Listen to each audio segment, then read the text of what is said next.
চাঁদ বলো জিহ্বায় উচ্চারিব শ্রীকৃষ্ণ চৈতন্য এই মত মোর ইচ্ছা ছাড়িব এই প্রাণ। হে প্রভু, আমি এইভাবে মরতে যাই। মহাপ্রভু কথা দিয়েছেন, হরিদাস তথাস্তু। আমি ভক্তের মনোবাসনা পূর্ণকালী। পরের দিন মহাপ্রভু এসে বলছে, হরিদাস, হরিদাস তুমি কি কোন সিদ্ধান্ত বদলালে? না প্রভু, আগে যা চেয়েছিলাম আমি এখনো তা চাই। এবার কি করলেন?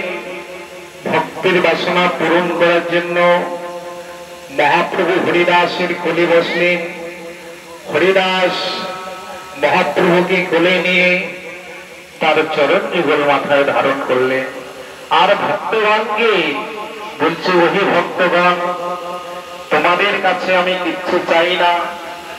তোমাদের কাছে আমার একটি প্রার্থনা, আমি যেন অন্তিমকালে গৌর গৌর বলে তাকে দর্শন করতে করতে পারি, এটাই আমার কামনা, আর কিছু চাই না।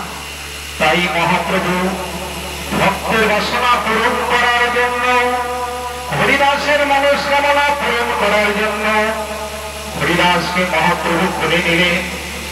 মহাপ্রভু হরিদাসকে কোলে নিয়ে হরিদাস মুখে শ্রীকৃষ্ণ চৈতন্য শব্দ করিল। কহি বারবার মহাপ্রভুর দুই নেত্রে বহি অশ্রুধার। হরিদাস মুখে শ্রীকৃষ্ণ চৈতন্য নাম করিল উচ্চারণ। এই নামের সহিত হরিদাসের চলে গেল প্রাণ। হরিদাসের দেহটা মহাপ্রভুর কোলে চলে গেলেন। মহাপ্রভু হরিদাসের দেহটা নিয়ে কাঁদিতে লাগলেন। কেঁদে কেঁদে বলেছে, হরিদাস ছিল আমার ভক্ত শিরোমণি, হরিদাস বিহুনি আজ আমি মণিহারা। মহাপ্রভু যখন হরিদাসের দেহটা কোলে নিয়ে কাঁদছে, ভক্তরা এসে মহাপ্রভুকে জড়িয়ে ধরলেন।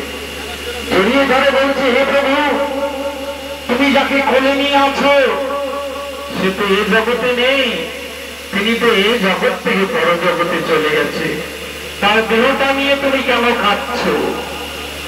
মহাপ্রভু কাঁদিতে কাঁদিতে, ভক্তের দেহ কোলে নিয়ে কাঁদিতে কাঁদিতে সবাইকে জড়িয়ে ধরে বলছে, হরিদাস ছিল আমার ভক্ত শিরোমণি, হরিদাস বিহনে আজ আমি মণিহারা ফণি।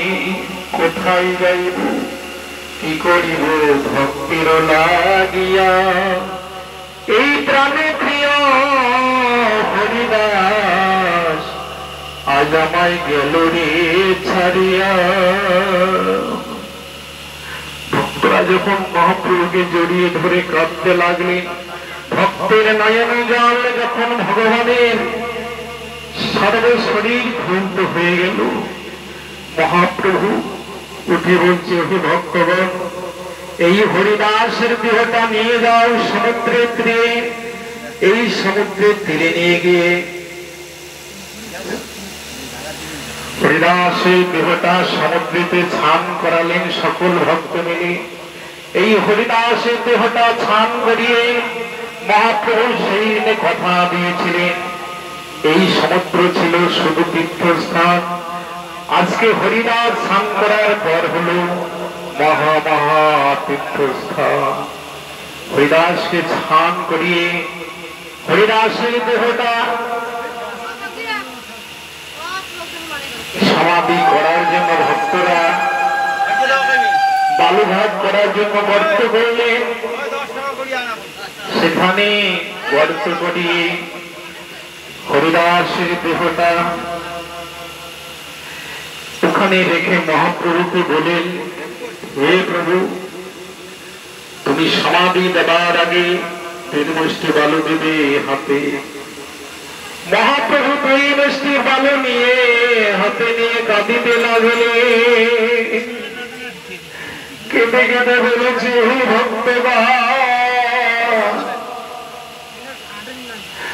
তোমরা আস্তে আস্তে দিও বলো হরিদাসের গায়, তোমরা সর্বঙ্গে দিও বলো হরিদাসের যেন বদন দেখা যায়।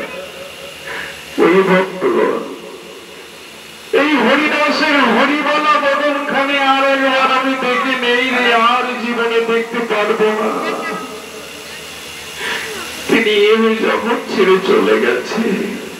মহাপ্রভু বালু দিয়ে কাঁদিতে লাগিলে, আর ভক্তগণকে বলিতে লাগিলেন, ওহে ভক্তগণ, ভক্ত অঙ্গ আমার অঙ্গ, ভিন্ন কিছু নয়। ভক্ত অঙ্গে লাগিলে ব্যথা আমায় লাগে গায়। হরিদাসের দেহটা সমাধি দিয়ে মহাপ্রভু আজকে ভক্তির জন্য নিজেই ভিক্ষার ঝুলি কাঁধে নিলেন। ভিক্ষার ঝুলি কাঁধে নিয়ে তিনি ভিক্ষা করার জন্য ভক্তের দ্বারে দ্বারে ভিক্ষার ঝুলি নিয়ে বলছে, ওহে ভক্তগণ, তোমরা আমাকে আজকে এক মুষ্টি ভিক্ষা দাও, আমার ভক্ত হরিদাসের আমি মহোৎসব করিব।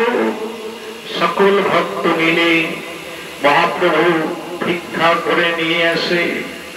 সেই প্রসাদ হরিদাসের মহোৎসব করলেন। মহোৎসব করিয়ে মহাপ্রভু হরিদাসের জয়ধ্বনি দিতে লাগলেন। এই নামাচার্য হরিদাসের জয়ধ্বনি যে যতই দিতে পারবে, তার হৃদয়ে অন্তরে কৃষ্ণ ভক্তি সঞ্চার হবে। এই নামাচার্য ঠাকুর হরিদাসের উপরে কেউ নাম করতে পারেননি, 3 লক্ষ নাম করেছিলেন।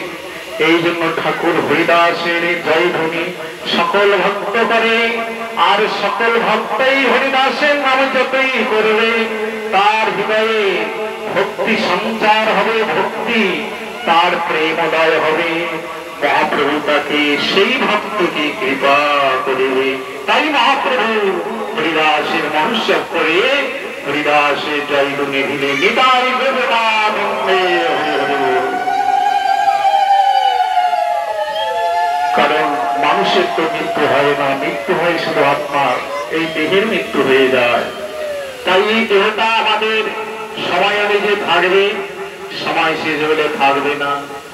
তাই যেটুকু সময় ভগবান আমাদের দিয়েছে, এই ধরাধামে পাঠিয়ে দিয়েছেন, ওই সময়টুকু ভগবানের সেবায় নিযুক্ত থাকতে হবে। এই জন্য মানুষের জীবনের ঠিক নাই, কচিরাতে ভগবান চৈতন্য নিতাই। আমাদের এই প্রাণ কখন চলে যাবে কেউ বলতে পারবে না। এই জন্য কি সত্যপাতের জল যেমন টলমল করে জীবন তেমন। আমরা তো অনেক আশার মধ্যে দিয়ে আছি, দোতলা করবো, দোতলা থেকে তেতলা করবো, কিন্তু এই আশার মধ্যে দিয়ে ভগবান এখান থেকে ভোগের বস্তু কেড়ে নিয়ে এখান থেকে বিদায় দেবে। এই পৃথিবীতে ভোগের সামগ্রী ভগবান অনেক দিয়েছে, কিন্তু মানুষের ভোগ করার সময় নেই। ভোগের আগে এখান থেকে বিদায় নিয়ে চলে যেতে হবে। এই পরলোক গমন সবাইকে করতে হবে, কিন্তু কাজের কাজটা করে নিতে হবে। কি কাজ? কৃষ্ণ ভজিবার পরে সংসারেতে আসবো। তাহলে এই সংসারে ভগবানও এসেছেন, ভগবানও এসে সংসার করেছিলেন, কিন্তু কার সংসার করেছিলেন? কৃষ্ণের সংসার।